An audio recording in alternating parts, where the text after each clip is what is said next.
Hello and welcome to a 2020 substitute train whistle coding train coding challenge. I am so excited for you to watch this one. I just finished making it. So I'm just recording a little intro here to show you the end result. So, because this one might be kind of long, so you can see ultimately where I get to. I have a ml5.js sketch that is loading a neural network, a convolutional neural network model that I trained myself in this video with my own data to recognize shapes. It only knows about circles, squares, and triangles, but I have this document camera here, live and running. You can see my hand there. I just drew that circle, and it is guessing with a 75% confidence that it is a circle. Let's now see some other shapes. Here is a triangle, 76%, and I can switch this over, and I can look at this square, and boy, is it confident that that's a square. I can even kind of turn it sideways. It thinks it's a circle now, so there are some flaws, and you will see why those flaws might be there as you watch this video. So what do you need before you get started? I use processing. You can download that at processing.org. I use ml5.js. You can get the web editor at editor.ml5js.org. And I am also working with ml5.js locally on my computer, which is something you might want to check out my workflow series if that's unfamiliar to you. See you at the end of this video. No, I won't see you at the end. I mean, I don't see you anyway. I don't know what's going on. Enjoy this coding challenge. So first step in this project is collecting a data set. I could certainly draw shapes myself and take pictures of them, but a quick way I can generate a data set for training is just generating it with code. So in this case, I'm going to use processing, a Java-based programming environment that I use in a lot of my videos. And I have a 128 by 128 window, and I just want to put a circle in the middle of it. So I'm going to say circle, width divided by 2, height divided by 2, and with a diameter of 100. Let's see what I get. There we go. There's a generated circle. Let's make the line thickness a little bit thicker.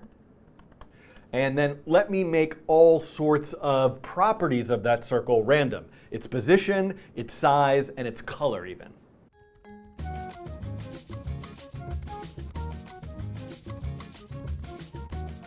Two things I want to change here. One is I want to make sure the circle doesn't bleed off of the edges of the canvas itself, so I can adjust its XY position based on its size. And I want them to be darker just to make them sort of higher contrast for my training data set. Great, generating lots of circles. Then I just need to save them to the hard drive. The save frame function will save me a bunch of PNGs to a folder that I'm calling data, and then I can use these pound symbols. Is that what you call them? Or am I just like back living in the 1970s? These hashtag symbols, you can, it'll auto-number them. So, and I just want to, let's just get 100 of them. So I'm going to say if frame count equals 100, exit. And here's all the circles that I've saved at the data set. So now I just need to do the same thing with squares and triangles. I could certainly try to use a lot more shapes, but I think I just want to get to work with 3 possible shapes: circles, squares, triangles. I was about to just change my code, but I think I might do something a little bit fancy here and write a for loop that'll just do each of these 3 times. So based off of I is 0, 1, or 2, draw a circle, a rectangle, or a triangle.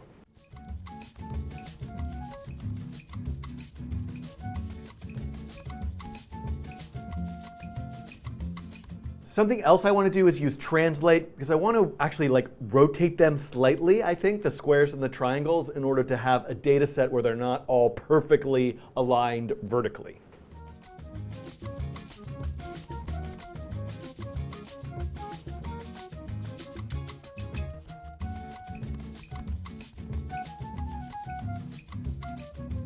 So I could draw a triangle any number of ways. I could pick 3 random points. I could draw a perfectly equilateral triangle. I just kind of arbitrarily set the points to draw a triangle. Oh, I think I drew it upside down from what I wanted it to be. Let's see what it looks like.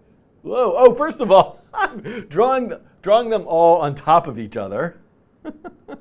So the background should be drawn with every for loop. And we can see the triangles now, but this is silly, but I'm going to make this work that I can only draw a triangle in one direction. And of course, as an exercise, when you do this, if you do this yourself, and maybe afterwards, I'll even try to make my data set more sophisticated. Oh boy, I forgot something. Rect mode center. So the the squares are being drawn with the center point. So let me fix that. Also, I don't want to have circles and squares and triangles that are going all the way up to the edge, because I have a feeling when I start drawing these shapes, I'm going to be drawing them smaller than the sort of camera view. Here's a bunch of circles, a bunch of squares. Wait, where are my triangles? Where are my triangles? I forgot to include save frame triangle.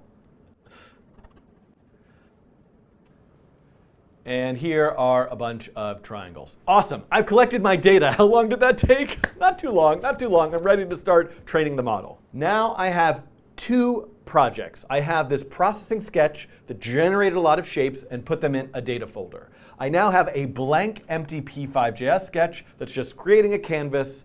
And a really important thing about that sketch is that index.html is importing also the ml5 library, at least version 0.6.0. I'll note here that I'm working in Visual Studio Code. I'm not working in the P5 web editor, which I normally would do. When I get to the part of me doing my own drawings and trying to classify them, I'll move them to the web editor. But right now, because I have a directory of 300 images, even though I could upload them to the P5 web editor probably, it's kind of going to be kind of inconvenient. So I want to work with my data locally, so I'm going to develop locally, and I've got a whole workflow series of videos that kind of goes through how to do that if that's unfamiliar to you. First things first, let me copy my data folder over to my ml5.js sketch. Then I'll add the preload function to load all of the images.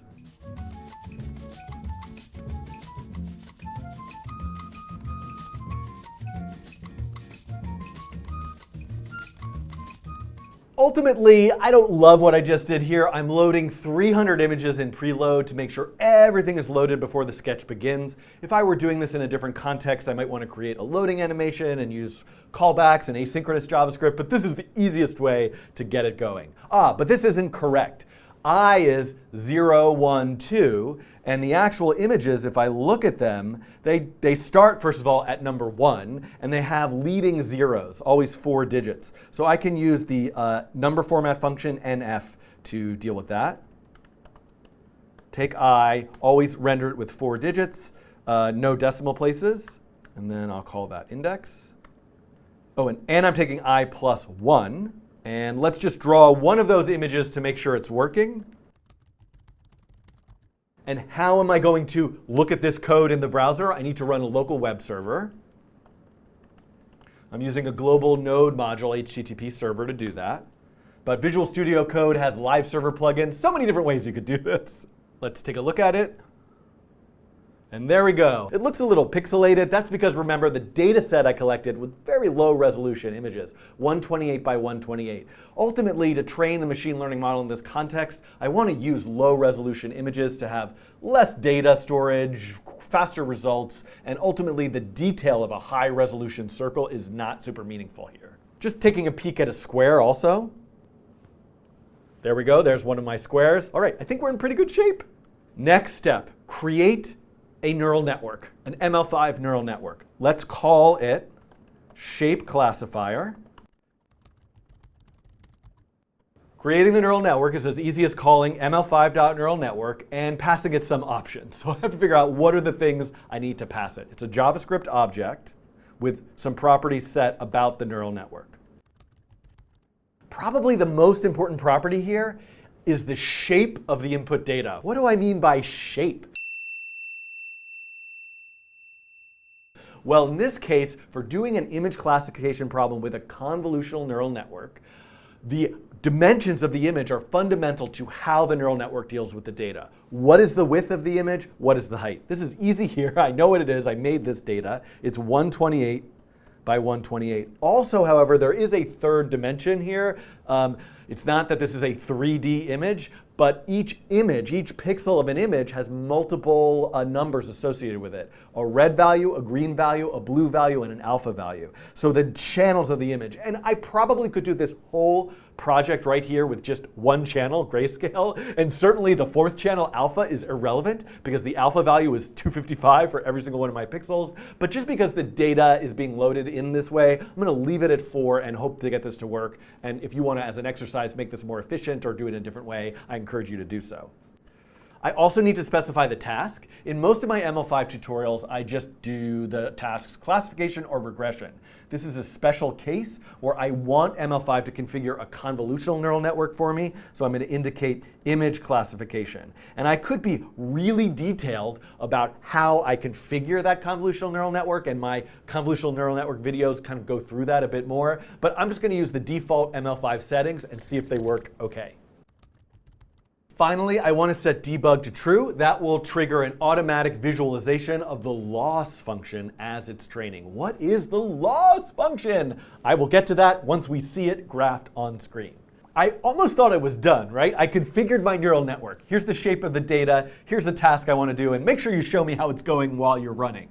But I have to add the data, right? I have to tell the neural network, this is the data you should be working with when you run your training process. Luckily for me, there's a function in ML5 called add data. And what do I add? I add the image and its associated label. Let's look at how that works.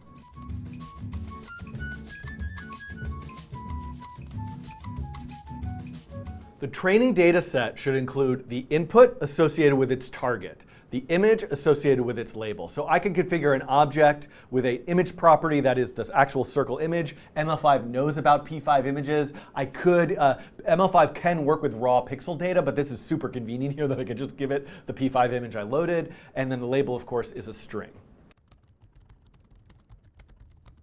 I wanted to show it to you written out like this just to be clear about exactly what's going on. But I can kind of reduce this. There's no reason why I need separate variables. I can just put these JavaScript objects right into the add data function itself. And once I've done that, what's super convenient is because I'm having squares and triangles also, I can just duplicate that. Oh, triangle, why do you have to have a different number of characters than circles and squares? Another really important step here is to call normalize data. This is one of the ultimate conveniences of working with the ML5 library. It will analyze your data, look at the minimums and maximum ranges of pixel values, and then normalize all the inputs to numbers between 0 and 1. Certainly we could do this manually. I've demonstrated that in other videos, but it's a nice convenience that ML5 offers to you. Call normalize data, and then guess what? Now we really are done with training code. Look, this is all the code for training an image classification model in ML5 besides writing shape classifier, train. Now, the train function does, choo-choo, require 2 arguments.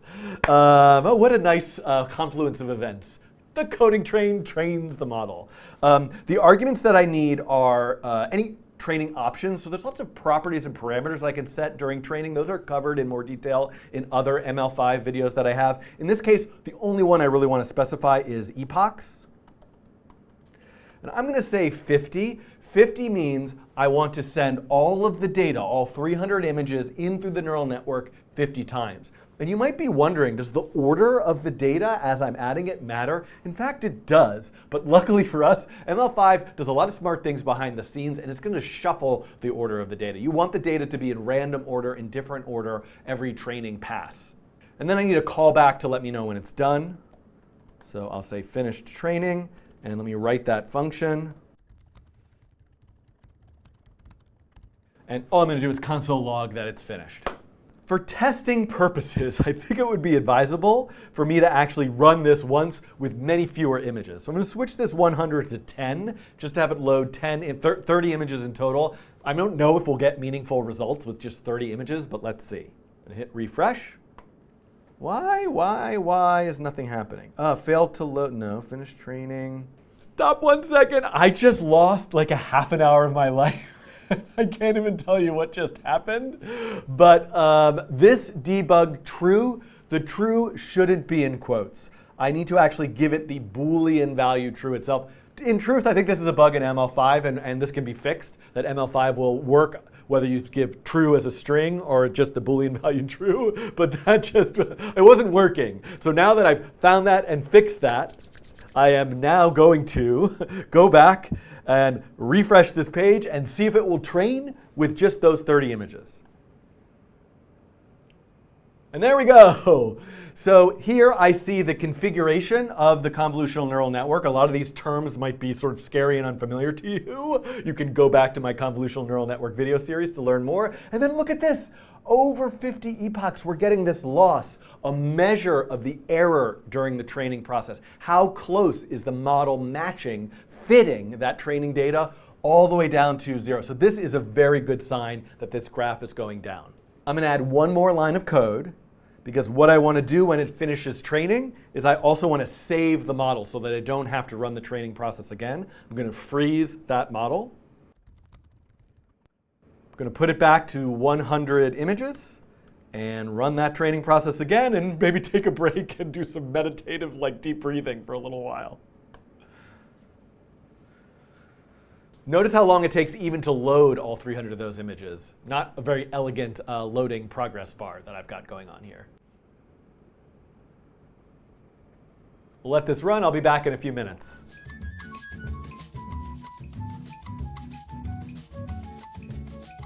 So this is the result I'm getting, which is a little bit odd. First of all, it's running incredibly slow. And oh, now that loss is going down. I'm feeling like I think I might have pushed it a little bit too much with my 128 by 128 images. And I think maybe reducing the resolution to 64 by 64 will give me the same accuracy in my ultimate results, but will allow me to sort of train the model much faster. But I'm not exactly sure why it's having such difficulty learning here. And the loss is kind of fluctuating quite a bit. And at 50 epochs, we didn't really get all the way down to the bottom sort of threshold that I'm used to seeing. I'm going to return back to my processing code. I'm going to lower the resolution to 64 by 64. In a way, like, I want to make the stroke weight thicker, but I think actually by lowering the resolution, the stroke weight itself will be relatively thicker, and I think that will make the images a bit more bold and more clear to the neural network, perhaps. And then also, I don't want them to, like, bleed off the edge, so I am going to make R a random value between 8 and 24. Let's run this. I'm going to delete my old data. I'm going to copy the new data in, go back to my P5 code, change the inputs to 64 by 64. And this is reducing the number of pixels by 4. You know, it's exponential here. Looking through everything. And let me try running it again. At a minimum, it should train much faster now with the data size being much smaller. And it looks like the loss is going down. I'm going to go take a little break and come back in a minute. So I don't know really if I just got kind of unlucky with that initial data set, but certainly having it run faster would allow me to experiment a bit more. And the ultimate goal of what I'm doing here is not to train the perfect shape classifier, but to show you the steps and tools along the way for you to experiment with different kinds of data and different ways of doing this. Great. So my model now, because I had the save function, has saved to the downloads folder of the default downloads folder of the browser. Looking in the downloads folder, you'll see there's lots and lots of model files because I'm doing this constantly in lots of different experiments. But I think the most recent ones at 10:34 a.m. are the ones that I want. Let me grab that. I'm just going to go back to my shape classifier. I'm going to make a folder called model. I'm going to paste it in here. And then I'm going to rename these without the numbering. What is in those files? All of the information around the architecture of the neural network and the weights of the neural network. And this is topics that I've covered in much more detail in my ML5 series. So if I wanted to now, I could start to add the prediction code to this example. I could even have training and prediction all happening in the same web application.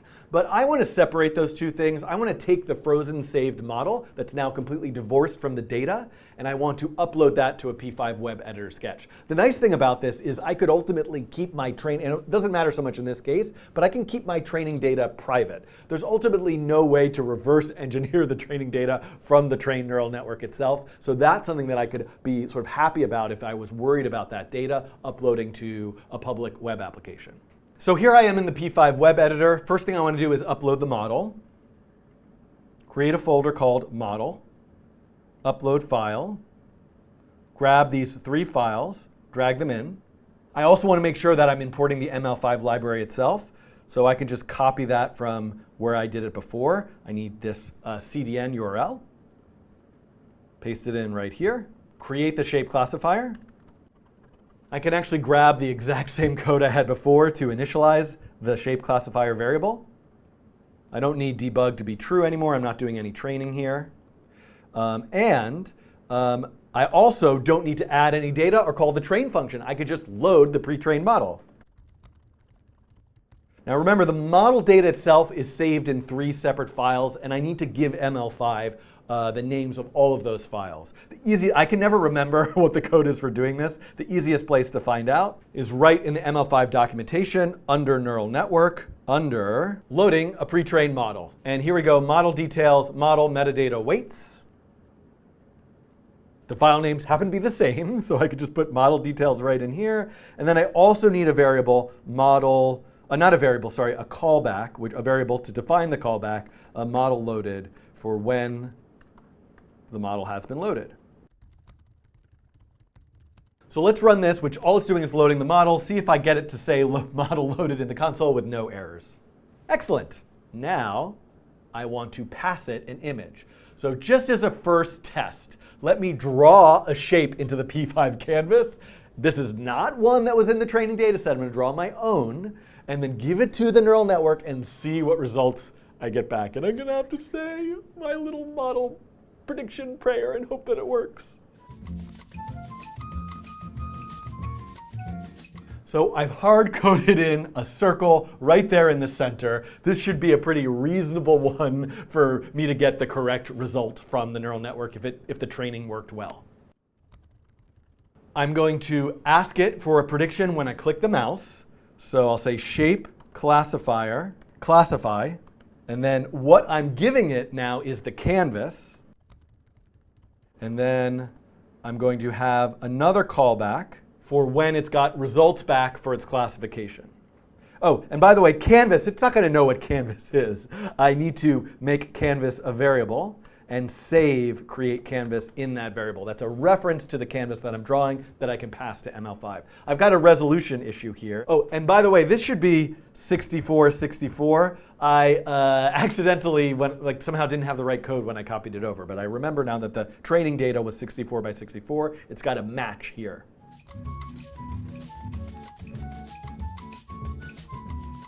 So this is some standard boilerplate for the results callback. If there was an error, console log that error and then jump out of here. Otherwise, let's just look at what the results are. Now, I think I'm going to get an error because my canvas resolution does not match what the neural network is expecting. So let's just see what that looks like. And I click the mouse. Great. Based on the provided shape, 164,64, the tensor should have blah, blah, blah, blah, blah, blah, blah, blah, blah, blah, blah. Look at this. It's an actual confusing, weird, esoteric machine learning error message that we can understand. Because you're going to get these kind of error messages all the time, and sometimes it's going to be like, why? What's going on? But underneath the hood, the TensorFlow.js library, which drives ML5, is looking for one image, which is 64 by 64 by 4, and it got something else with 640,000 data points in it, and that's just wrong. So I need to get this image into a low resolution. The quickest way for me to do this, to be honest, just for testing purposes, would be for me to change this to 64 by 64, if you will indulge me for a second. I'll make the stroke weight a little bit less, and obviously not as large. Oh, wait. Oh, nope. Also, it's drawn in the wrong place. There's my tiny little circle. Let's see what the model says. We got some results back. Drum roll, please. Ha! It knew it's a circle. 99%. That's super thrilling. Let's just try really quickly a rectangle. Drum roll, please. Square, 98% square. Oh, it is so confident. Thank you, neural network friend. So this is working with data that matches precisely the training data set. Let me just briefly show you how you can resize an image, because what if you wanted to create something where I could create something where I'm drawing with the mouse. Ooh, let's do that. We're going to draw with the mouse, and then I'm going to draw with pen and paper. We'll see if it works for one or both of them. I'm going to go back to 400 by 400. And when I click the mouse, I'm going to create a separate graphics object. I'll call it input. That's 64 by 64. And then I believe in P5, there's a way for me to copy one image to another and reduce its resolution. Something like input, copy, canvas. Something like that. Let's look at the P5 reference. Right here under loading and displaying pixels, there's a copy function. Oh, I wonder if I could use this get function actually. But let's look at copy. Copies a region of the canvas to another region of the canvas. So it's really, but you can also copy from a source image. And I think I can call this function on a P5 image itself. Or in this case, not a P5 image. Oh, do I want a P5 image or a P5 graphics object? I don't actually know. Let me keep going with this. But certainly I want a source image, and I want the source XY width height to the destination XY width height. Let's see if I can make this work. So I want to copy from the canvas 0, 0, 400, 400 to 0, 0, 64, 64. And actually, I'm just not going to bother with trying to run the classification. Let me just see then if I draw that input image. Let's see if that works. Oh, and let me put in the draw function now. If mouse is pressed, line from the mouse to the previous mouse, so I could draw something in the canvas. So this is, whoa, what is going on? Mouse X, we need a Y. We don't need background here. I need a stroke weight that's much thicker. And by the way, this is bad. Let's make this key press now, because I have to draw the mouse. I have to press the mouse to render the drawing at lower resolution. Put background of 255 in setup. Try this again. So this is me drawing. Ultimately, I'm going to try to draw a square and have it recognize it. Let's press a key. Oh, look at that. It worked. There's my 64 by 64. So that works. Ah, so easy. Ah, beautiful. Oh, mwah. I love this. OK, so now let's make this stroke weight 8. So I'm going to make it much thicker. And I don't need to, when I press the key, classify the image. I want to do this always. So let's make this a function called classify image. And I'm going to start doing that as soon as the model is loaded. Classify image. And once I get some results, I'm going to call classify image again. And then I don't want to console log the results. I want to see the results in the actual web page. So very quickly, let me change the background of the web page. This is like the actual only thing I know how to do in CSS. And let's make it a little bit gray, just so I can see the canvas more clearly. OK, great. And then, oh, we can see it's logging those results, but I don't want to log them. I want to see the results. I'll make a div to show the results. I'll start it with it saying loading model. And then the label is results index 0.label, and the confidence is results index 0.confidence. One of these days I'll use something called object destructuring. I got to make a video to show you how to do that. But I like to write it in this longhand way. And then let's just put, oh, it's not labels. I want it to be the label. Now I want to see the label and then also the confidence. And I'm going to do some stuff to this confidence. I'm going to just make sure it only shows 2 digits. Number format it, and also multiply it by 100, so it's kind of like a percentage. I'm going to show it like a percentage. I think that's right. Let's run it. Loading model, error, cannot read property HTML of undefined. Results div. Results, that should say results div. Another thing actually is I don't need to make a new graphics object every single time. This could be a global variable.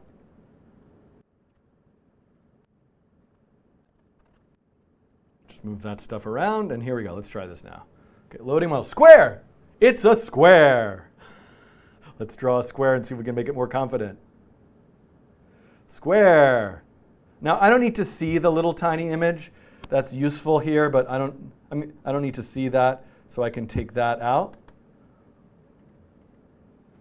Okay. Oh, and let me make that much bigger so you can actually see it also. I do know a tiny bit more CSS.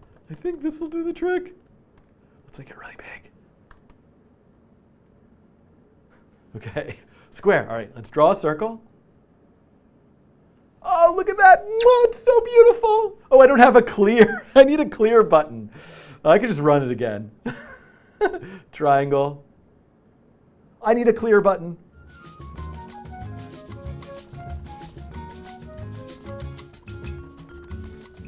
So I'm just putting a tiny little anonymous function as the callback for mouse pressed would draw a background. Let's run this again.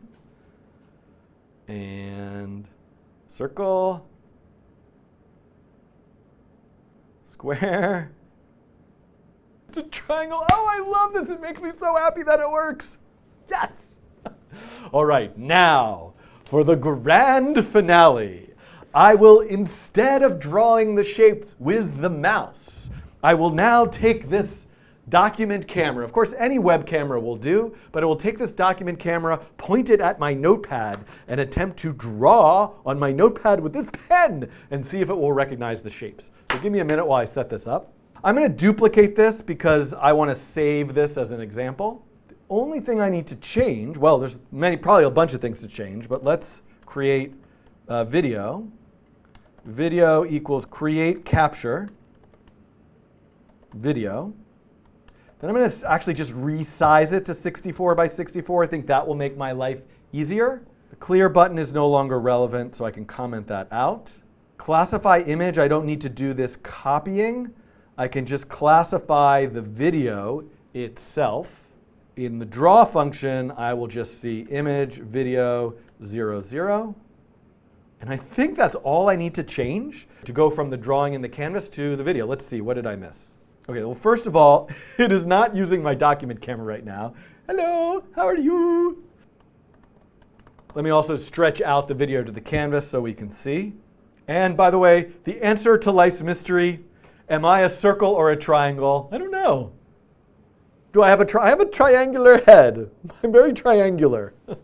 Let me try to switch this to the document camera. And I think a way to do that is I can just click up here and go to, come on, manage. Switch it to this camera and run it again. And great, I've got my document camera. Here we go, everybody. Drum roll, please. Square, it's a circle. Circle, like not too confident, but I did get circle. All right, let's try a triangle. Square, come on. So my suspicion here is that I might need a thicker marker. Let's try making it a little thicker. There we go, look at that. Triangle, 91%. So I think the fact I probably should in my data set train with variable stroke weights, right? If I redid this whole thing and trained it with variable stroke rate weights, I might get a better result. But we can see here, triangle, 90%. Square, 97%. Now it's time. I'm going to attempt to draw a circle.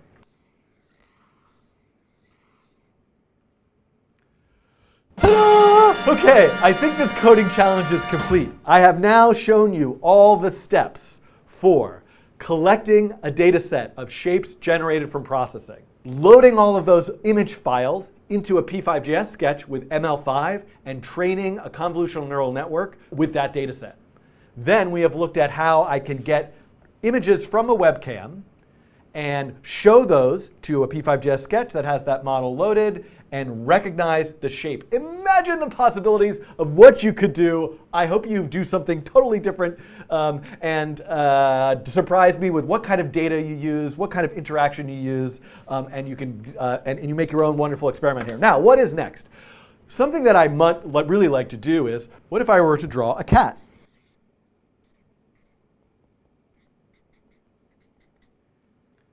Now that cat is most definitely a triangular cat, so I feel like that's a very accurate prediction.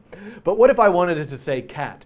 Could I collect a data set of lots of drawings and recognize them? So you might have heard of the Google Quick Draw data set. It's definitely a data set I've referred to in many previous videos. I could do a whole series now where I could download that data set and try to train an ML5 convolutional neural network model against it. Luckily for us, Yining Shi, one of the ML5 contributors, already did this. And in ML5, you can load a pre-trained model called DoodleNet. And so in the next video, which should hopefully be a very short one, I'm just going to show you basically this exact same sketch, but I'm going to load Yining Shi's DoodleNet model and see if it can how it recognizes my drawings that are not just of simple shapes like squares, circles, and triangles. Okay, thanks for watching this video. I hope you enjoyed it. I hope you are able to learn something and make something creative with it, and I can't wait to see what happens in future videos and all that jazz. And jazz hands is my official new sign-off. No, that's not going to work? What do you think about that? I don't know. Goodbye.